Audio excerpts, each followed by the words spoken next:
മുനമ്പം സമരം 174-ാം ദിനത്തിലേക്ക്.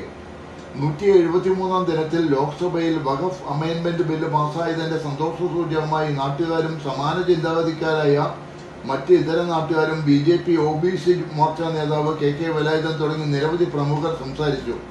വൈകിട്ട് സമരപന്തലിൽ ലഡു വിതരണം നടത്തുകയും ചെയ്തു. ഇവിടെ നിരാഹാരം ഇരിക്കാൻ തുടങ്ങിയ അന്ന് മുതൽ ഞാൻ എല്ലാ ദിവസവും എനിക്ക് മൊബൈലിലൂടെ അല്ലാതെ ഞാനിത് അറിഞ്ഞുകൊണ്ടിരുന്നു.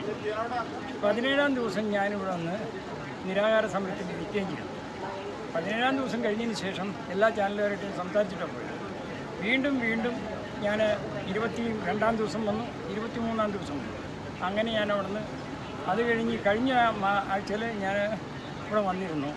അങ്ങനെ 4 പ്രാവശ്യം, ഇപ്പോൾ 5 പ്രാവശ്യം 6 പ്രാവശ്യം ഞാനിവിടെ വന്നിട്ടുണ്ട്. ഇന്ന് നിരാഹാരത്തിനല്ലേലും എനിക്ക് നേരത്തെ വരാൻ പറ്റിയില്ല, ആ ദുഃഖം മാത്രമേ എനിക്കുള്ളൂ.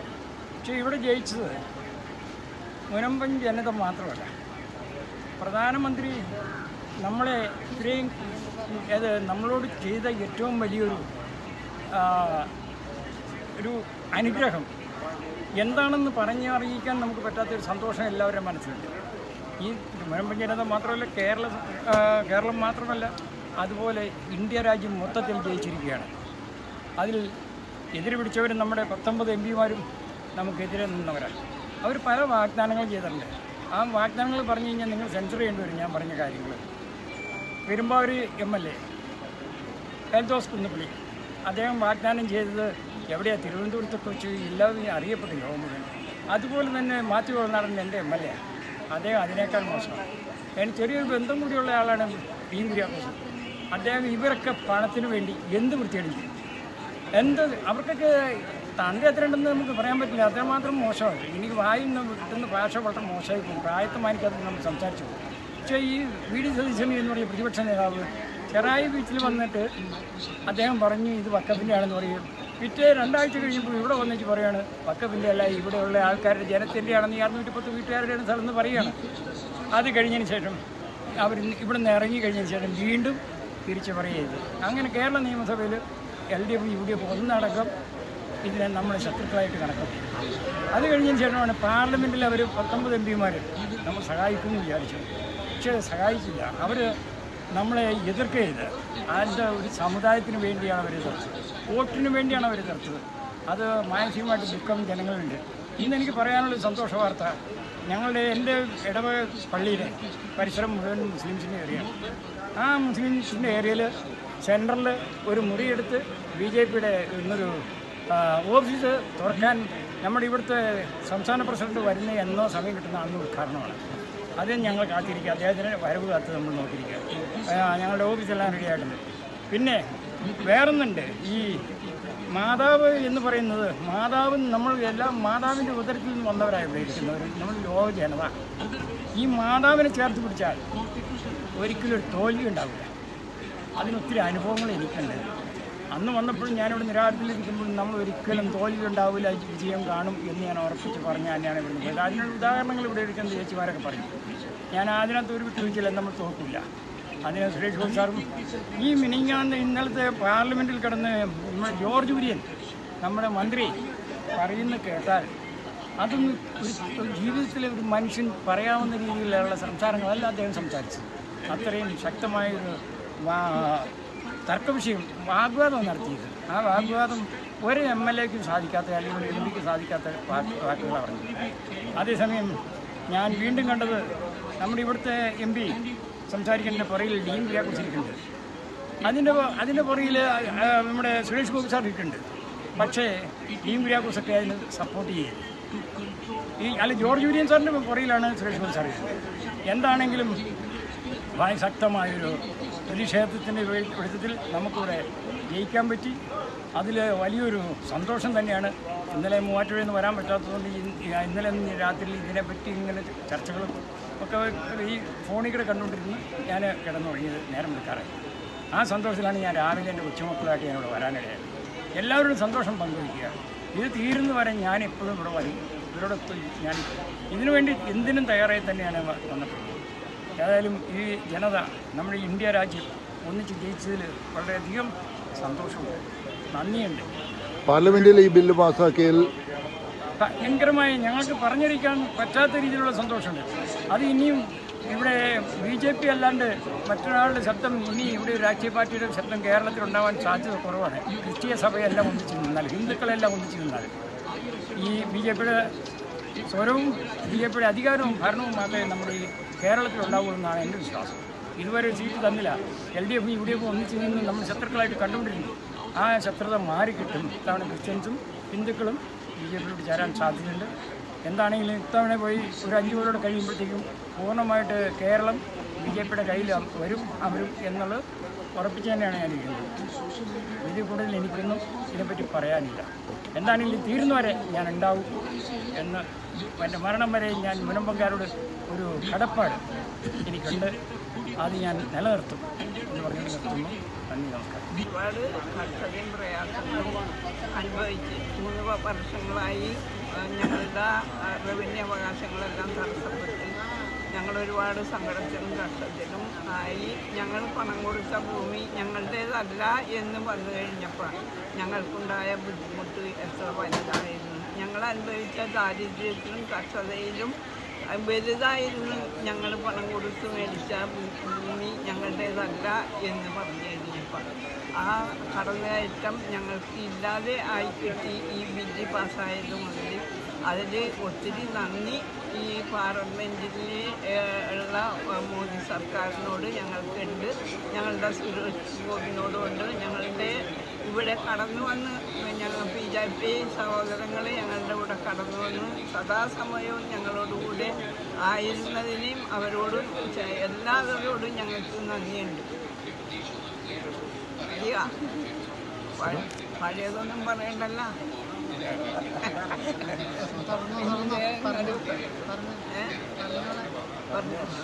അറിയാവുന്ന പോലെ ലോകസഭ വഖഫ് ബില്ല് പാസ്സാക്കിയിരിക്കുകയാണ്. ഞങ്ങൾക്ക് പറയാനുള്ളത്, മുനമ്പം സമരം തുടങ്ങിയപ്പോൾ മുതൽ ഞങ്ങൾ പറയുന്നൊരു കാര്യമുണ്ട്. ഇതൊരു നിയമപ്രശ്നം മാത്രമാണ്. അതിനെ വർഗീയതവൽക്കരിച്ച ഇടതിനും വലതിനുള്ള മറുപടിയാണിത്. എങ്ങനെയാണോ ഒരു നിയമം കൊണ്ട് ഞങ്ങളുടെ ജീവിതം പൊറുതിമുട്ടിയത്, മറ്റൊരു നിയമം വഴി കേന്ദ്ര സർക്കാർ ഞങ്ങളെ രക്ഷിച്ചിരിക്കുന്നു എന്നുള്ളത് പറയാം. ഇന്ന് രാജ്യസഭയിൽ പാസ്സാവുന്നതോടെ അത് രാഷ്ട്രപതി ഒപ്പിട്ട് ബില്ലാവുന്നതോടെ ഞങ്ങളുടെ പ്രശ്നങ്ങൾ പരിഹരിക്കപ്പെടുമെന്നുള്ള പൂർണ്ണ വിശ്വാസത്തിലാണ്. അതിന് മുനമ്പം ജനതയുടെ പേരിൽ ഞങ്ങൾ കേന്ദ്ര സർക്കാരിന് നന്ദി പറയുന്നു. വർഷങ്ങളായി തുടരുന്ന ഒരു സമരമാണ്. 4 5 തലമുറയായി തുടർന്ന സമരത്തിന് ഒരു അറുതി വരും. ശാശ്വതമായ പരിഹാരം ഇത് മാത്രമാണ്. അല്ലാതെ 10 മിനിറ്റ് ഫോർമുല കൊണ്ടോ അല്ലെങ്കിൽ ഓരോ സർക്കാരുകൾ മാറി വരുമ്പോഴും വഖഫ് ബോർഡുകൾ കാണിക്കുന്ന രീതി കൊണ്ടോ ഇത് മാറുന്നതല്ല എന്നുള്ളതോട് കേരള ജനത്തോടും ഇന്ത്യൻ ജനത്തോടും മുനമ്പം ജനത വിളിച്ചു പറയുന്നു.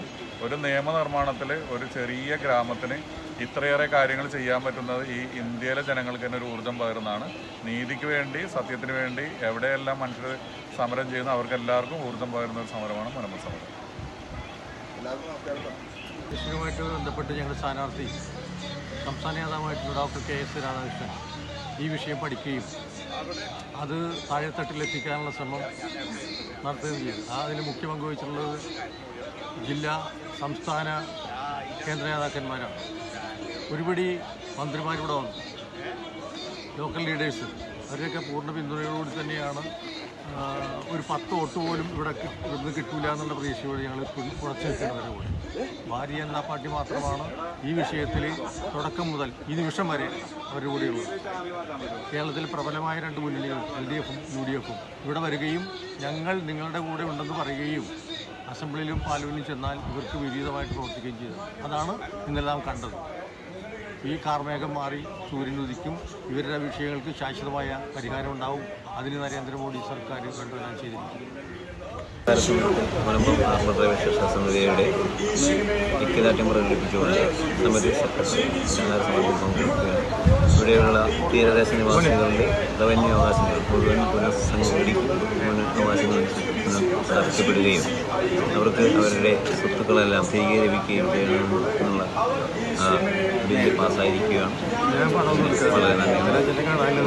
ഇതിൻ്റെ പ്രിൻസിപ്പളായിട്ട് റിട്ടയർ ചെയ്തിരിക്കുന്ന രാജീവ് സാറും അതോടൊപ്പം തന്നെ നമ്മുടെ ഈ സമര പന്തലിൽ ഒത്തിരിയേറെ പ്രാവശ്യം വന്ന് നമുക്ക് പ്രചോദനമായി തീർന്നിട്ടുള്ള നന്ദകുമാർ സാർ തുടക്കം മുതലേ തന്നെ നമ്മുടെ നിരാഹാര സമരം തുടങ്ങി 2ാമത്തെ ദിവസം 3ാമത്തെ ദിവസമൊക്കെ പലവട്ടം ഇവിടെ എത്തിയിട്ടുള്ള നന്ദകുമാർ സാറിനെയും ഏറെ സ്നേഹത്തോടെ ഈ വേദിയിലേക്ക് സ്വാഗതം. സന്തോഷ ദിനമാണ്.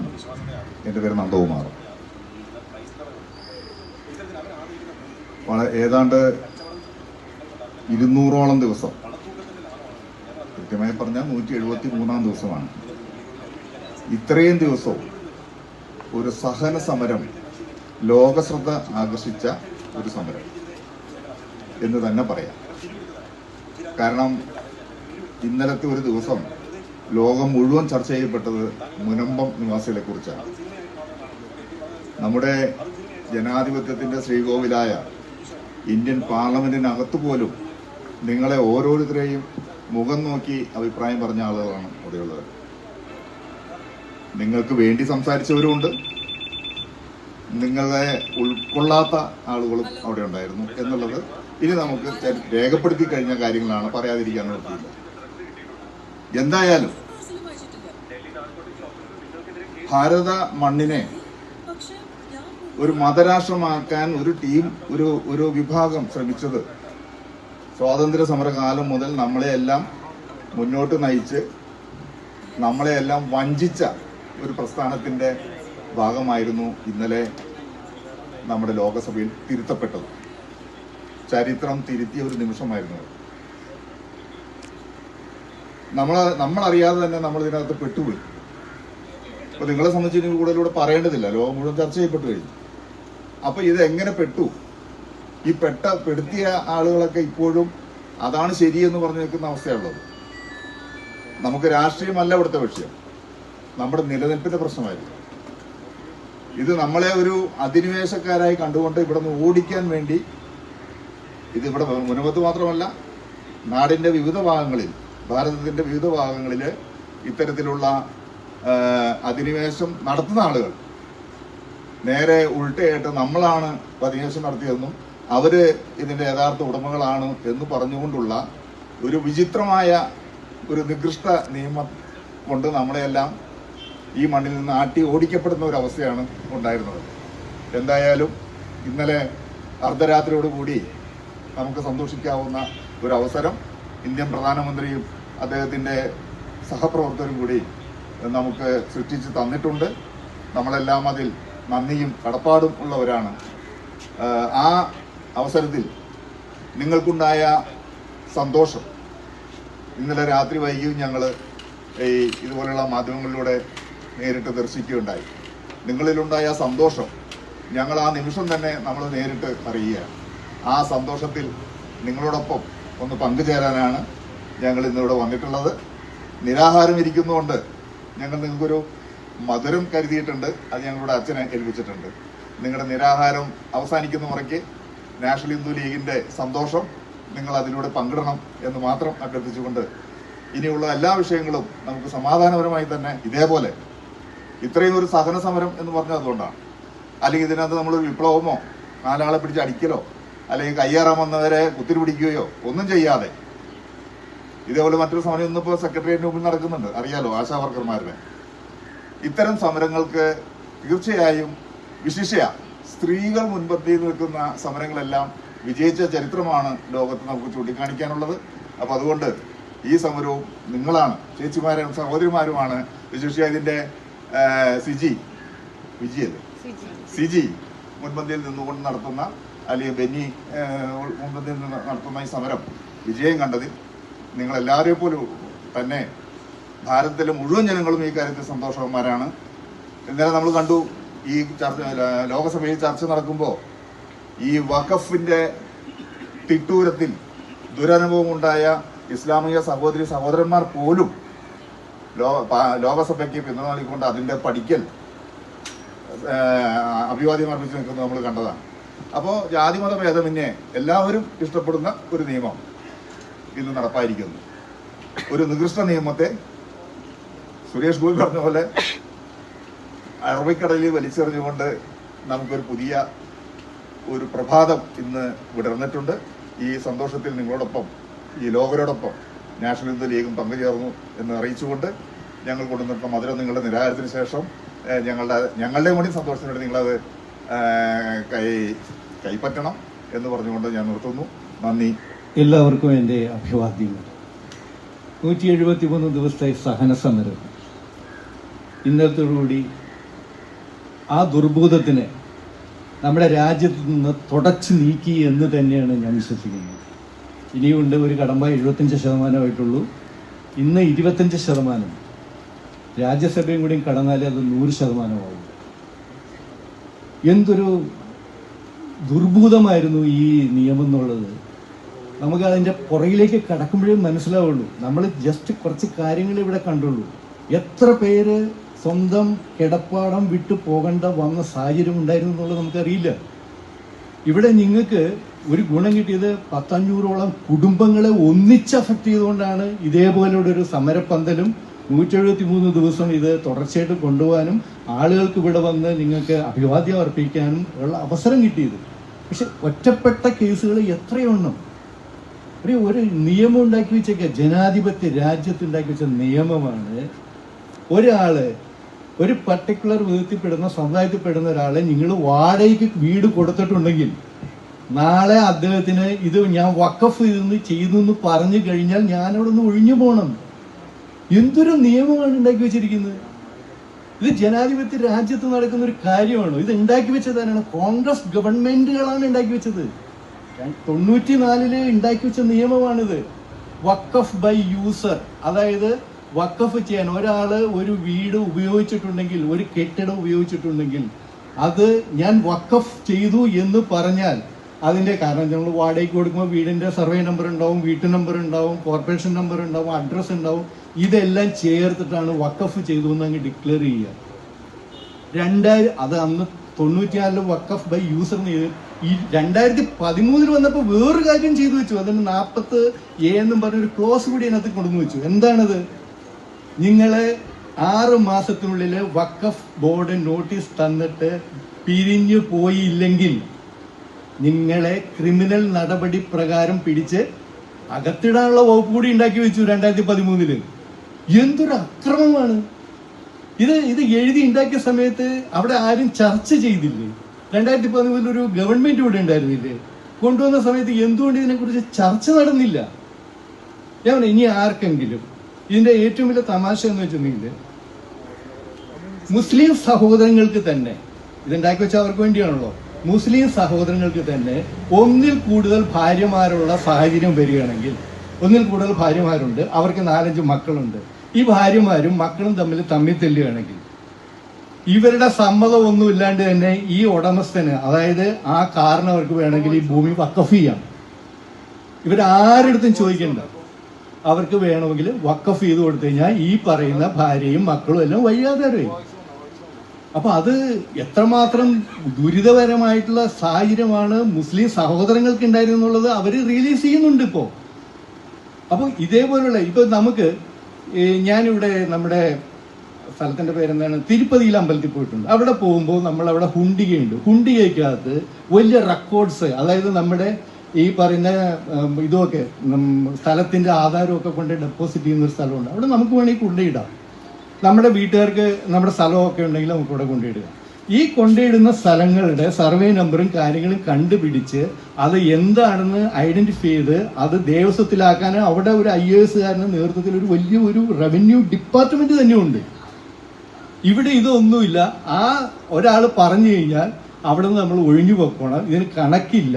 ഈ കണക്കിൽപ്പെടാത്ത സാധനങ്ങൾ എന്തൊക്കെയോ ചെയ്യണമെന്നുള്ളത് ഇതിനെ ഈ വഖഫ് ബോർഡിനെ നിലനിർത്തുന്നത് തന്നെ നമ്മുടെ പൈസ കൊണ്ടാണ്, നമ്മൾ കൊടുക്കുന്ന ടാക്സ് കൊണ്ടാണ് ഇതെല്ലാം നടക്കുന്നത്. എന്തൊരു അക്രമമാണ് നടക്കുന്നത് ആലോചിക്കുക. ഒരു ജനവിഭാഗത്തിനെ പ്രൊട്ടക്ട് ചെയ്യാൻ വേണ്ടി ബഹുഭൂരിപക്ഷം വരുന്ന സമാധാനപ്രിയായ മനുഷ്യരെ ഇവിടെ നിന്ന് ആട്ടി ഓടിക്കാനുള്ള ശ്രമം. എന്തായാലും അതിന് എല്ലാത്തിനും ഒരു തീരുമാനം ഇന്നലത്തോടുകൂടി ഉണ്ടായി എന്നറിഞ്ഞതിൽ നമുക്കറിയാം. നിങ്ങളെല്ലാവരും വോട്ട് ചെയ്തത്, ഞാനടക്കമുള്ളവർ പാർലമെന്റിൽ വോട്ട് ചെയ്യുന്നതാണ്, നമ്മൾ നിയമസഭയ്ക്ക് വോട്ട് ചെയ്യുന്നതാണ്. ഇവരെല്ലാവരും ചെയ്തത് എന്താണ്? ഇപ്പൊ എൻ്റെ അമ്മ രജിസ്ട്രാറായിട്ട് റിട്ടയർ ചെയ്ത ആളാണ്. രജിസ്ട്രാറായിട്ട് 98 മരിച്ചുപോയി. അമ്മ 98 മരിക്കുന്നതിന് മുമ്പ് എനിക്ക് വേറൊരു വീട് കൂടി ഉണ്ട്. എൻ്റെ വൈഫിൻ്റെ ഒരു വീടും കൂടി ഉണ്ടായിരുന്നു. ആ വീട് വാടകയ്ക്ക് കൊടുത്തപ്പോൾ എനിക്ക് തന്ന ഒരു ആദ്യത്തെ അഡ്വൈസ് എന്ന് വെച്ചിട്ടുണ്ടെങ്കിൽ, നിങ്ങൾ കഴിയുന്നതും ഇസ്ലാമിസ്റ്റുകളായിട്ടുള്ള ആളുകൾക്ക് വാടകയ്ക്ക് കൊടുക്കരുത്. അപ്പം ഞാൻ ചോദിച്ചത് എന്താണ്? ഒരു നിയമം ഉണ്ടാക്കി വെച്ചിട്ടുണ്ട്. അവർക്ക് വേണമെങ്കിൽ ആ വസ്തുവിൻ്റെ മുകളിൽ നിങ്ങൾക്ക് ക്ലെയിം നടത്താനുള്ള അവകാശമുണ്ട്. എനിക്ക് അന്ന് അത് മനസ്സിലായില്ല എന്താണെന്ന്. സത്യം പറഞ്ഞാൽ ഈ പറയുന്ന ഈ 2014 മോഡിജി ഗവൺമെന്റ് വന്നതിന് ശേഷമാണ് ഇതിനെക്കുറിച്ചൊക്കെ നമ്മൾ സത്യമായിട്ട് കാര്യങ്ങൾ അറിയുന്നത് ഇപ്പോഴാണ്. ഈ ഗവൺമെന്റ് വന്നില്ലായിരുന്നെങ്കിൽ 2013 ശേഷം വരുന്ന പിന്നത്തെ ഗവൺമെന്റ് എന്തൊക്കെയോ ചെയ്തു വെച്ചേനെ. നമ്മൾ ഇവിടുന്ന് ആട്ടി ഓടിക്കപ്പെട്ടേനെ, ഒരു സംശയം വേണ്ട.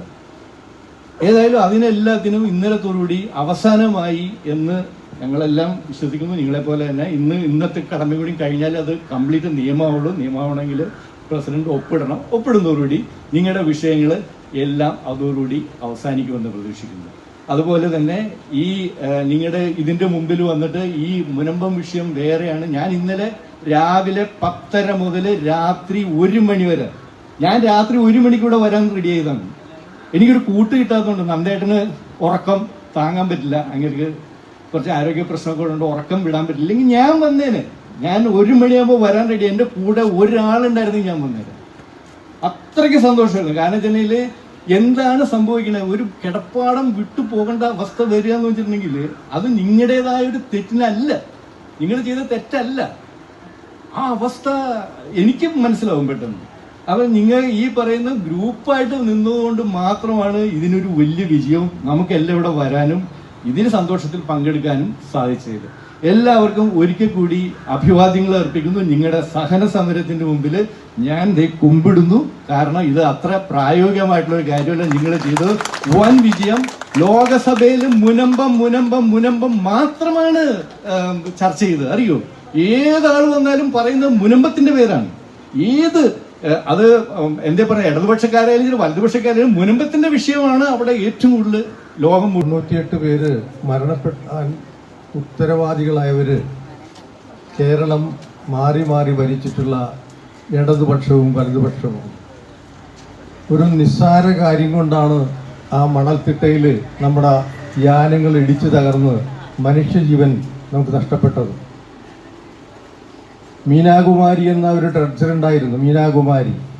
ഞങ്ങളോട് പലപ്പോഴും പറയാറുണ്ട്, ഞാൻ ഉത്തരവാദിത്തപ്പെട്ട ഒരു ഓട്ടോറിക്ഷൻ്റെ ഭാരവാഹിയായതുകൊണ്ട് പറയുകയാണ്. മീനാകുമാരി വരും ഡ്രഡ്ജിങ് നടത്തും. പക്ഷേ അങ്ങനൊരു സംഭവം നടന്നില്ല. ആ മീനാകുമാരി ബേപ്പൂർക്ക് പോയി. എന്തുകൊണ്ടാണ്? അവിടെയുള്ള മത്സ്യത്തൊഴിലാളികളും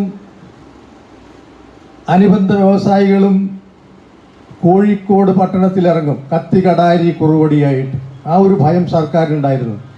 നമ്മൾ ശാന്തത പാലിച്ചത് കൊണ്ടാണ് അന്ന് ഇത്രയധികം മരണം നമുക്ക് നഷ്ടപ്പെട്ടത്. ഈ വിഷയവുമായി ബന്ധപ്പെട്ട് ഇന്ന് 173-ാം ദിവസമാണ് നമ്മുടെ ഈ സമരം മുന്നോട്ട് പോയിക്കൊണ്ടിരിക്കുന്നത്. ആ സമരത്തിന് നേതൃത്വം കൊടുത്ത ഇവിടുത്തെ പ്രധാന പുരോഹിതൻ അച്ഛനെ ഞാൻ ശിരസാ നമിക്കുന്നു. അദ്ദേഹത്തിൻ്റെ സഹനശക്തിയാണ് ഇന്ന് ഞാനും നിങ്ങളിവിടെ ഒത്തുകൂടിയിരിക്കുന്നത്. ഏതൊരു പള്ളി കോമ്പൗണ്ടിൽ അല്ലെങ്കിൽ ഏതൊരു അമ്പല കോമ്പൗണ്ടിൽ ഇങ്ങനെ സമരം നടത്താൻ നമുക്ക് സാധിക്കും? നിരാഹാര സമരം. നമുക്ക് മനുഷ്യജീവനൊന്നും നഷ്ടപ്പെട്ടിട്ടില്ല. ഇന്നലെ കണ്ണിലെ കൃഷ്ണമണി പോലെ നമ്മളൊക്കെ വളരെ പ്രതീക്ഷയോട് നോക്കിക്കണ്ട ആ ബില്ല് BJPയുടെ സർക്കാർ പാർലമെൻറ്റിൽ അവതരിപ്പിച്ചു. ഇതിനിടയിലുണ്ടായ സംഭവം കഴിഞ്ഞ പാർലമെൻറ്റ് സമ്മേളനത്തിൽ അവതരിപ്പിക്കേണ്ടതായിരുന്നു. ചെറിയൊരു സംശയമുണ്ടായിരുന്നു. JDA-യെയും TDP-യെയും BJPക്ക് തനിച്ച് ഭൂരിപക്ഷമില്ല.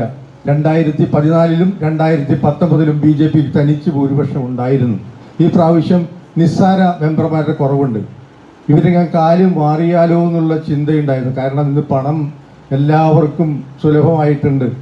ഞാൻ നിങ്ങളൊക്കെ വായിച്ചിട്ടുള്ളതാണ്. കൊച്ചിയിൽ ഷിപ്പ് 2 500-ൻ്റെ കണ്ടെയ്നറിൽ പണം വന്ന കാര്യം മറക്കാറായിട്ടില്ല. അപ്പോൾ ഈ സമരം അതിൻ്റെ വിജയത്തിലേക്ക് എത്തി നിൽക്കുകയാണ്. കാർമേഘം കുറേശ്ശെ മാറി സൂര്യൻ ഉദിച്ചുകൊണ്ടിരിക്കുകയാണ്. നരേന്ദ്രമോദി സർക്കാരിന് 100 അഭിവാദ്യങ്ങൾ അർപ്പിക്കാനുള്ള സമയമാണ് സംജാതമായിട്ടുള്ളത്. നിങ്ങളിൽ നിന്ന് 10 പേര് BJPക്കാരാകും എന്നുള്ള പ്രതീക്ഷയിലല്ല ഞങ്ങൾ പലപ്പോഴും ഇവിടെയൊക്കെ വരികയും നിങ്ങളോടൊത്ത് കൂടുന്നതൊക്കെ. രാഷ്ട്രീയ മുതലെടുപ്പിന് വേണ്ടിയിട്ടുള്ള ആയിരുന്നില്ല ഞങ്ങളുടെ ഈ ഒത്തുകൂടൽ. വരാനിരിക്കുന്ന നാളുകളിൽ നമുക്ക് ഒന്നിച്ച് നീങ്ങണം. ഒരു കാര്യം ഞാൻ പറയാൻ ആഗ്രഹിക്കണം എൻ്റെ സഹോദരി സഹോദരന്മാരെ. ഈ കോൺഗ്രസും CPM-ഉം കൂടി കേന്ദ്രം ഭരിച്ചിരുന്നൊരു കാലഘട്ടമുണ്ടായിരുന്നു. ജമ്മു കാശ്മീരിൽ ഒരു ക്രിസ്തീയ ദേവാലയം അവിടുത്തെ മതപുരോഹിതന്മാരും വിശ്വാസികളും കൂടി പടുത്തുയർത്തി. അത് തുറന്നു കൊടുക്കാൻ അവിടുത്തെ തീവ്രവാദികൾ അനുവദിച്ചില്ല. ഇത് ചരിത്രമാണ്. പൂട്ടിയിടാൻ പറഞ്ഞു ആ ദേവാലയം. ലാൽ കൃഷ്ണ അദ്വാനി BJPയുടെ സമുന്നതനായ നേതാവ് ഇന്ത്യയുടെ ഹോം മിനിസ്റ്ററായി വന്ന സമയത്താണ് ആ പള്ളി തുറന്നു കൊടുക്കാൻ പറഞ്ഞത്. ഞങ്ങൾ ആരും വാക്കുകൊണ്ടോ പ്രവൃത്തി കൊണ്ടോ നിങ്ങളെ ആരും ദ്രോഹിച്ചിട്ടില്ല. പക്ഷേ പ്രീണന രാഷ്ട്രീയമാണ് ഇവിടെയുള്ളത്. നമ്മുടെ നാട്ടിൽ നടക്കുന്നതാണ്. എവിടെയാണോ 10 വോട്ട് കൂടുതൽ കിട്ടുന്നത് അവർ പറയുന്നതൊക്കെ ന്യായം. അപ്പോൾ ഇതുകൊണ്ട് ഈ സമരം 2-3 ദിവസത്തിനുള്ളിൽ അവസാനിപ്പിക്കും എന്നാണ് എനിക്ക് തോന്നുന്നത്. വിജയം കണ്ടു കഴിഞ്ഞാൽ പിന്നെ വീണ്ടും വിളിക്കേണ്ട ആവശ്യമില്ല. പക്ഷേ നിങ്ങളുടെ കൂടെ ഞങ്ങളുടെ പ്രസ്ഥാനം രാപ്പകലുണ്ടായിരുന്നു. JPCയുടെ അധ്യക്ഷ, JPCയുടെ മെമ്പർ അപരാജിത ശാരംഗി 2 പ്രാവശ്യം ഇവിടെ വന്നു ഈ സമരപ്പന്തലിൽ. നമ്മുടെ കേന്ദ്രമന്ത്രി ശോഭ കരന്തലജെ ഇവിടെ വന്നു. പ്രിയങ്കരനായ സുരേഷ് ഗോപി നമ്മുടെ കേന്ദ്രമന്ത്രി ഇവിടെ വന്നിരുന്നു. BJPയുടെ സംസ്ഥാന അധ്യക്ഷൻ K. സുരേന്ദ്രൻ, V. മുരളീധരൻ, ജില്ലാ അധ്യക്ഷൻ അഡ്വക്കേറ്റ് ഷൈജു, ന്യൂനപക്ഷ മോർച്ചയുടെ സംസ്ഥാന അധ്യക്ഷൻ GG ജോസഫ്, ഷോൺ ജോർജ്, അങ്ങനെ നിരവധി നേതാക്കന്മാരും മന്ത്രിമാരും പങ്കെടുത്ത ഈ സമരപരിപാടി അവസാനിക്കും എന്നെനിക്ക് തോന്നുന്നില്ല. വരാനിരിക്കുന്ന നാളുകളിൽ നമ്മുടെ വികസനത്തിന് വേണ്ടി പലതും നമുക്ക് ചെയ്യേണ്ടി വരും. അതിന് നരേന്ദ്രമോദി സർക്കാരും ഭാരതീയ ജനതാ പാർട്ടിയും നിങ്ങളുടെ കൂടെ ഉണ്ടാവും എന്ന് ഞാൻ ആഗ്രഹിക്കുകയാണ്. നന്ദി, നമസ്കാരം.